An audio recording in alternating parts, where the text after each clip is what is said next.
Hi everyone केमिति अछंती आशा करूची आपण माने खुशी रे थिबे। तो आज होची जुलाई 16 तारीख पवित्र रथ यात्रा हार्दिक करे आपण मानकु बहुत बहुत शुभेच्छा। बंधु माने आजिर दिनटी भक्त मानक पई अत्यंत पवित्र और आनंदमय। भक्त मानकर समानता और मानवता वार्ता होई धर्म वर्म निर्विशेषरे समस्ते एकाठी होई महाप्रभुंकर रथ टाणी थांती।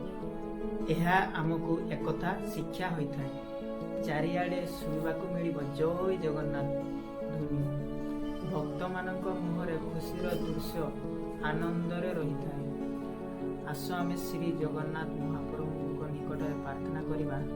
हे प्रभु जगन्नाथ समस्तंकर जीवन सुख शांति भरी दियो आ समस्तंकर मनस्कामना पूरण कर। भिडियोटी आपण मानकु जदि भल लागि लाइक करिवे शेयर करिवे आ आम चैनल को सब्सक्राइब करबा पई भूलिबा नहीं। जय जगन्नाथ।